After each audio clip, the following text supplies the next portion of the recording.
आपल्या डोळ्यांची काळजी घेणारं पोखरकर नेत्रालय आता नवीन ठिकाणी सुसज्ज आणि अद्ययावत स्कायलाइट मल्टी स्पेशालिटी हॉस्पिटलमध्ये. डोळ्यांचे विविध आजार, ऑपरेशन्स आणि उपचार आता एकाच ठिकाणी. मोतीबिंदू, काचबिंदू आणि medical retina specialist doctor Santosh Kishor Pokharkar करणार आपल्या डोळ्यांच्या सर्व समस्यांचं परिपूर्ण समाधान.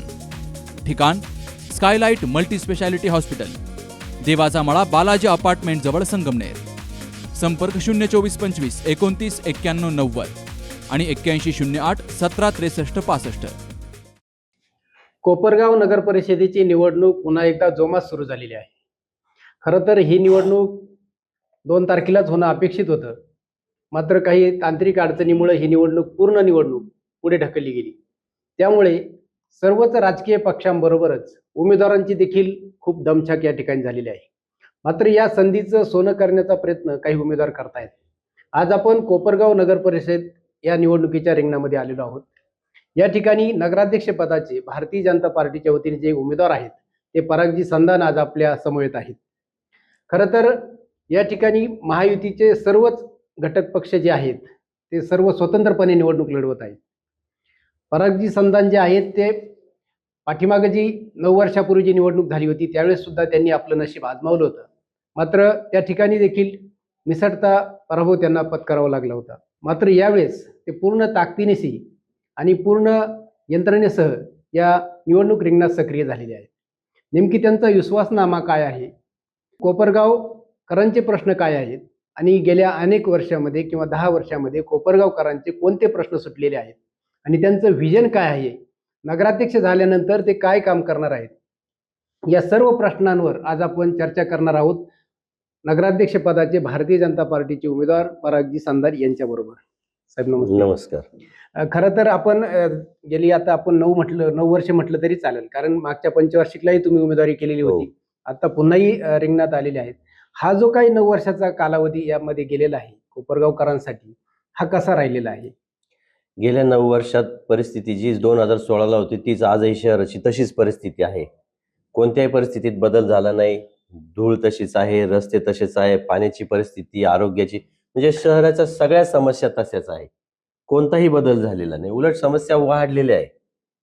कारण नगरपालिकेत प्रचंड मोठ्या प्रमाणात भ्रष्टाचार झाल्यामुळे नागरिकांना कोणत्याही सुविधा मिळत नाहीये. नाही, आता तुम्ही गेल्या 10 वर्षापासून जनतेत आहेत, विविध सामाजिक प्रश्न घेऊन जनतेसमोर जात आहेत, विविध राजकीय याच्यातून पण तुम्ही जनतेसमोर आहेत. तुमचे जे नेतृत्व आहेत, माजी आमदार स्नेहलताताई कोल्हे असतील किंवा युवा नेतृत्व योग भैया असतील, यांच्या माध्यमातून तुम्ही गेल्या 10 वर्षात काय कोपरगावकरांसाठी कामं केलेली आहेत? गेल्या 10 वर्षात बरेच याच्यात कामं केले. सगळ्यात महत्वाचा मुद्दा म्हणजे सत्ता ब जो प्रकार होता, शहरात मोठ्या प्रमाणात प्रॉपर्ट्या सत्ता बच्या होत्या, त्या वर्ग 2 मधून वर्ग 1 मध्ये आणण्याकरिता मी कोपरगावच्या प्रथम महिला आमदार सौ स्नेहलताताई कोल्हे यांच्या मार्गदर्शनाखाली आम्ही त्याचा फॉलोअप घेऊन महाराष्ट्रातली पहिली केस आम्ही कोपरगावात केली आणि त्या 2 नंबरच्या प्रॉपर्ट्या 1 नंबरमध्ये वर्ग होण्याकरता जो GR निघाला त्याचा पूर्ण फॉलोअप केल्यामुळे तो फक्त कोपरगाव नाही तर पूर्ण महाराष्ट्राला त्याचा फायदा झाला. ही जमेची बाजू आणि हे मोठं काम होतं कोपरगावसाठी. त्याच नंतर 2022 मध्ये कोपरगाव नगरपालिकेने घरपट्टी पाणीपट्टी वाढीव केली होती, म्हणजे जवळजवळ ती डबल केली होती. त्या विरोधात आम्ही 8 दिवस छत्रपती शिवाजी महाराज पुतळ्याच्या तिथे उपोषणाला बसलो आणि नंतर आदरणीय स्नेहलताताई कोल्हे यांनी मध्यस्थी करून मंत्री महोदयांशी बोलून तो मुद्दा आम्ही तो प्रश्न सोडवला आणि घरपट्टी पाणीपट्टी पूर्ववत केली का जेणेकरून नागरिकांवर तो जो बोजा वाढणार होता तो बोजा वाढला नाही आणि जी घरपट्टी आणि पाणीपट्टी होती ती आजही त्यांना तेवढीच भरावी लागती. ही भरवी कामं मी गेल्या एवढ्या 8-10 वर्षात आणि इतरही कामं केली आहे, पण ही मोठ्या प्रमाणात कामं केलेली आहे. आज कोपरगावकरांच्या तुम्ही भेटीगाठी घेत आहेत, अजूनही तुम्हाला संधी या निमित्ताने निवडणूक पुढे गेल्यामुळे मिळालेली आहे. कोपरगावकर नेमकी कसं व्यक्त होत आहेत तुमच्याशी, काय त्यांच्या अपेक्षा आहे, भावना आहेत? खूप चांगला प्रतिसाद मिळत आहे, कारण गेल्या 10 वर्षात मी पण प्रत्येकाला भेटलेलो आहे, प्रत्येकाच्या समस्या जाणून घेतल्या आहे, सोडवण्याचा प्रयत्न केलेला आहे आणि प्रत्येकापर्यंत पोहोचलेलो आहे. आणि हा जो वेळ वाढून मिळाला तर ज्यांना भेटायचं राहिलं होतं त्यांना जाऊन मी प्रत्यक्ष भेटतो आहे, त्यांच्या समस्या जाणून घेतो आहे, ज्यांच्या सोडवण्यासारख्या आहे त्या सोडवायला पण सुरुवात केली आहे. जो आम्ही विश्वासनामा जो काढला होता आणि ज्याच्यात जे आम्ही दिलेलं होतं तर त्यातल्या काही गोष्टी आम्ही आता सुरुवात पण केली आहे. गोदावरी संवर्धन असेल, साफसफाई असेल, स्वच्छतेच्या बाबतीत असेल, बाकी पाण्याचे प्रश्न असतील, रस्त्याचे प्रश्न, हे सोडवायला आम्ही हळूहळू सुरुवात केलेली आहे. आणि आमचा म्हणजे प्रथम हे आहे की नागरिकांच्या समस्या ज्या आहेत, पाणी, रस्ते, आरोग्य, ह्या गोष्टी सोडवायच्या आहे आणि त्या मार्गावरच आम्ही काम करतो आहे. खरं तर तुम्ही आता सांगितलंय की रस्ते, वीज, पाणी अजून हे मूलभूत प्रश्नच या कोपरगावकरांचे बाकी आहेत. जसं पालिकेत परिवर्तन झालं होतं तसं आमदारकीमध्ये पण परिवर्तन झालं होतं. मग या जे आमदार नवीन आलेले आहेत त्यांनी काही प्रश्न कोपरगावकरांचे मार्गी लावले नाहीत का? कोणताही प्रश्न मार्गी लागलेला नाही. आज जर आपण जाऊन बघितलं तर लोकप्रतिनिधींना सुद्धा 3,000 कोटीचा आकडा सांगायला आता लाज वाटतेय. कोणत्याही म्हणजे कोणत्याही भाषणात किंवा कोणत्याही त्यांच्या जाहिरातीमध्ये तो 3,000 कोटीचा आकडा तो दिसत नाही, ज्या 3,000 कोटीवर यांनी आमदारकी लढवली होती. कारण शहरात काय, तालुक्यात विकास झालेला नाही. रस्त्यांची परिस्थिती जी पहिली होती तीच आजही आहे. पाण्याची परिस्थिती, पूर्ण तालुक्याची परिस्थिती प्रचंड वाईट आहे. ओके, म्हणजे अजून पाणी प्रश्नच मुळात सुटलेला नाही. पाणी प्रश्न आहे, रस्त्याचे प्रश्न आहे, आरोग्याचे प्रश्न आहे. ज्या कोपरगाव तालुक्याच्या ज्या समस्या होत्या, शहराच्या होत्या, सगळ्या जशाच्या तशाच आहे. आजही शहरात भरपूर मोठ्या प्रमाणात धूळ आहे. शहरात मोठ्या प्रमाणात धूळ आहे. रस्त्यांच्या एकही रस्ता दाखवण्यासारखा चांगला नाही. कुठं शहरात गार्डन डेव्हलप केलेलं नाही ओपन स्पेसवर, कुठं ओपन जिम नाही, कुठं वॉकिंग ट्रॅक नाही. पिण्याच्या पाण्याच्या पाईपलाईन ज्या टाकल्या त्या जोडलेल्या नाही. जिथं कुठं आजही स्वच्छ पाणी येत नाही. 4 दिवसाआड पाणी येतं, म्हणजे वर्षभरात 75 ते 76 दिवस फक्त आज आम्हाला पाणी मिळतंय. पाणी प्रश्न फारच वाईट आहे. पाणी प्रश्न प्रचंड गंभीर आहे. मग याच्यावर विद्यमान आमदारांनी काहीच पावलं उचलली नाही. त्यांनी काही पाऊल उचललं नाही. फक्त आमदारकी आली त्यावेळी आश्वासन दिलं होतं का दिवसाआड पाणी देऊ. आदरणीय शंकररावजी कोल्हे साहेबांनी जी दूरदृष्टी ठेवून 5 नंबर तळ्याची जी जागा घेऊन ठेवली होती, त्याच्यावर जे 5 नंबर तळ झालं ते आजही पूर्ण झालं नाही. फक्त आमदारकी डोळ्यासमोर ठेवून त्याचं उद्घाटन केलं. ज्या 5 नंबर तळ्याचा पूर्ण फॉलोअप आदरणीय राजेशजी मंटालांनी केला होता, का ज्यांनी PM पोर्टलवर हजारो मेल पाठवून त्याला विषयाला वाचा फोडली होती आणि PM साहेबांचं जे पत्र आलं त्याच्यानंतर या 5 नंबर तळ्याचा प्रवास चालू झाला. तर त्या 5 नंबर तळ्याचं काम हे 24 महिन्यात होणं अपेक्षित होतं, परंतु आज 41 महिने झाले तरी त्याचं काम पूर्ण नाही. फक्त आमदारकीच्या वेळी त्याचं उद्घाटन केलं गेलं. तर आत्ताच ज्या दिवशी आमच्याकडे कोपरगावला माझ्या प्रचारासाठी CM साहेब आले होते, फडणवीस साहेब, त्याच दिवशी त्यांनी निवेदन दिलेलं आहे की 41 महिन्यानंतर सुद्धा त्या 5 नंबर तळ्याचं काम पूर्ण झालेलं नाही. ओके, ही आजची परिस्थिती आहे. तुमच्या नेत्या स्नेहलताताई कोल्हे ह्या देखील आमदार होत्या. त्यांच्या कारकिर्दीमध्ये कोपरगावचे कोणते प्रश्न प्रामुख्याने मार्गी लागले? स्नेहलताताई कोपरगावच्या ज्यावेळी आमदार होत्या त्यावेळी दृश्य स्वरूपाचं जर म्हणाल तर ST स्टँड आहे, नगरपालिकेची बिल्डिंग आहे, पंचायत समितीची बिल्डिंग आहे, पोलीस स्टेशन आहे, पोलीस कर्मचाऱ्यांचे निवासस्थान असतील, कोर्टाची बिल्डिंग असेल, फायर स्टेशन असेल, वाचनालय असेल, गावोगावी स्मशानभूमी असतील, आपलं सांस्कृतिक भवन असेल, महिला सक्षमीकरणासाठी मोठ्या प्रमाणात काम झालेलं आहे.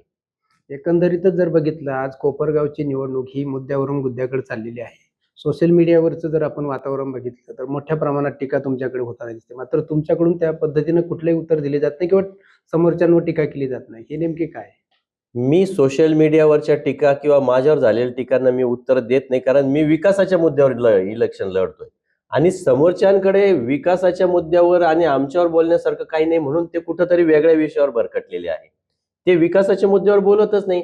आम्ही आमचं जे व्हिजन आहे ते मांडलेलं आहे विश्वासनामातून, आम्ही त्याच्यावर बोलतोय का पाणी प्रश्न सोडवायचा आहे, स्वच्छ पाणी द्यायचं आहे, रस्त्याची क्वालिटी सुधारायची, सगळे कॉन्क्रीटचे रस्ते करायचे आहे, शहरात आरोग्यासाठी फवारणी चांगली करायची आहे, अंडरग्राऊंड ड्रेनेज करायचे आहे, स्ट्रीट लाईट असेल, गार्डन असेल, नदी संवर्धन करण्यासाठी नदीच्या कडेला जी रिटेनिंग वॉल बांधायची आहे, नदीच्या कडेला वॉकिंग ट्रॅक करायचा, अशा अनेक गोष्टी ज्या आम्ही आमच्या विश्वासनाम्यात केल्या असतील, महिलांचे स्वच्छतागृह असतील, पुरुषांचे स्वच्छतागृह असतील, बचत गटासाठी काम करायचं आहे, त्यानंतर जे शहरात सरकारी जागेवर किंवा अतिक्रमणित जागेवर जी घरं आहे ते घरांचे त्यांचे सातबारे त्यांच्या नावावर करण्यासाठी आम्हाला सगळी कामं करायची आहेत. त्यामुळे माझ्यावर कोण काय बोलतं याच्याकडे मी लक्ष देत नाही आणि सोशल मीडियापासून मी फार लांब आहे.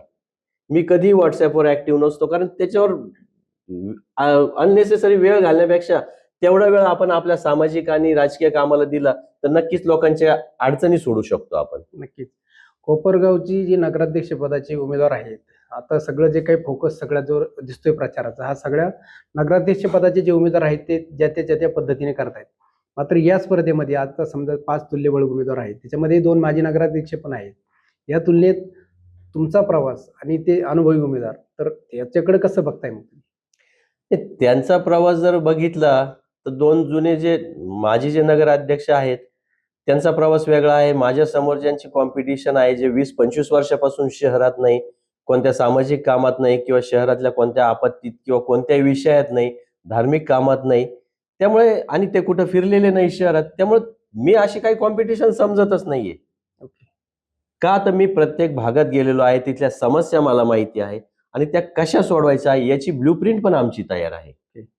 काय विश्वासनामा आहे आपला? आमच्या विश्वासनामा जर तुम्ही बघितला तर हा विश्वासनामा आम्ही सगळ्यांना विश्वासात घेऊन तो बनवलेला आहे. हजारो मेल आणि व्हॉट्सअपच्या माध्यमातून हा विश्वासनामा तयार केलेला होता. का जेणेकरून शहरातल्या लोकांना काय पाहिजे, मग त्याच्यातून जे सजेशन्स आले का बुवा आम्हाला चांगलं पाणी आलं पाहिजे, रस्ते पाहिजे, महिलांसाठी स्वच्छतागृह पाहिजे, वॉकिंग ट्रॅक पाहिजे, गार्डन पाहिजे आणि जे पिण्याचं पाणी आहे ते चांगलं दिलं गेलं पाहिजे. आज रस्त्यांची क्वालिटी सुधारली पाहिजे, भ्रष्टाचार मुक्त झालं पाहिजे. त्यानंतर जे नगरपालिकेकडून जे सहकार्य होत नाही किंवा तिथं जाऊन जे कामं करावे लागतात, वेळ घालतो, त्याच्यासाठी कुठंतरी आपण नवीन टेक्निकचा उपयोग करून आपण ऍप बनवणार आहोत का ज्याच्याने त्यांना एका क्लिकवर स्वतःची कंप्लेंट देऊ शकतात. ती झाली नाही झाली हे समजू शकतं. जसं नाशिक महानगरपालिका असेल, इंदोर महानगरपालिका जसं ऑनलाईन स्वतःच्या घरपट्ट्या पाणीपट्ट्या भरू शकतात, त्याच्यावर आपल्याला जायचं आहे. नगरपालिकेच्या ज्या शाळा आहेत त्याला स्मार्ट क्लासरूम करायचे आहेत, ज्या आहेत त्याच्यात अजून सुधारणा करायची आहे, जेणेकरून जे गरीब मुलं आहेत का ते तिथे अट्रॅक्ट होतील आणि त्यांना उच्च प्रतीचं शिक्षण मिळू शकेल. या अशा अनेक गोष्टी आमच्या विश्वासनामात आहे. जे माजी नगराध्यक्ष उमेदवार आहेत त्यांचं म्हणणं असं आहे की मला काम करू दिलं नाही, मला निधी मिळाला नाही. हे कितपत खरं आहे? असं असतं, ज्यावेळी आपली इच्छाशक्ती प्रचंड असती तर कोणी काम करू दिलं किंवा नाही दिलं हा काही विषय नसतो. आपली जर इच्छाशक्ती दांडगी असेल तर आपण कधी पण विरोधात असो नाही तर कसं असो आपण काम करू शकतो. त्यामुळं अननेसेसरी नाचता येणं अंगण वाकडे याच्यात काही अर्थ नाहीये. बरोबर. आता एकंदरीतच जर बघितलं तर स्नेहलताताई कोल्हे असतील आणि आता जे तरुणांचं नेतृत्व आहे तुमचे विवेक भैया कोल्हे असतील, तर हे तुम्ही ज्यावेळेस जनतेसमोर जाता त्यावेळेस विवेक भैयांसाठी जनतेकडून काय अपेक्षा आहे जनतेच्या? विवेक भैया एक विजनरी नेते आहेत का ज्यांना व्हिजन आहे का ज्यांनी 2050चं टार्गेट ठेवून शहर कसं करायचं हे ठरवलेलं आहे. आणि विवेक भैया एक असं नेतृत्व आहे का ज्यावेळी आम्ही कोणतीही समस्या घेऊन जातो का भैया हे करायचं तर ते म्हणतात करून टाका, तुम्हाला वाटेल तसं करा. म्हणजे त्यांनी आम्हाला तेवढं फ्रीडम दिलेलं आहे आणि आम्ही जरी काम करत असलो तरी त्याचा पण त्यांना आनंद होतो का बा आम्ही काम करतो आहोत. असं काही नाही का त्यांनी सांगितलं म्हणून करतो, तर आम्ही केलेल्या कामाची पण ते प्रशंसा करतात किंवा ते सांगत असतात की ह्या पद्धतीने केलं पाहिजे. आणि ज्यावेळी आम्ही डिमांड करतो म्हणजे जसं कोविडमध्ये आम्ही जाऊन सांगितलं त्यांना का भैया शहराची परिस्थिती वाईट आहे, शहरात बेड्स अवेलेबल नाही, आपल्याला कोविडसाठी काहीतरी करायचं. संजीवनी युवा प्रतिष्ठानच्या मार्फत त्यांनी 45 लाख रुपये खर्च करून 400 बेडचं कोविड सेंटर उभं केलं. त्याच्यात 40 बेड हे आयसीयूचे होते आणि आदरणीय फडणवीस साहेबांच्या हस्ते त्याचं उद्घाटन झालं होतं जंगली महाराज आश्रमच्या स्कूलमध्ये. ओके. हे कोविडच्या काळात नक्कीच या ठिकाणी चांगलं काम झालेलं आहे. आता आपण मुलाखतीच्या शेवटच्या भागाकडे जातोय. कोपरगावकरांना एक नगराध्यक्ष पदाचे उमेदवार म्हणून काय तुम्ही आवाहन करू इच्छिता? कोपरगावचे मतदार सुज्ञ आहे. गेल्या 9 वर्षात त्यांनी शहराची परिस्थिती बघितलेली आहे, 4 वर्षातला भ्रष्टाचार बघितलेला आहे.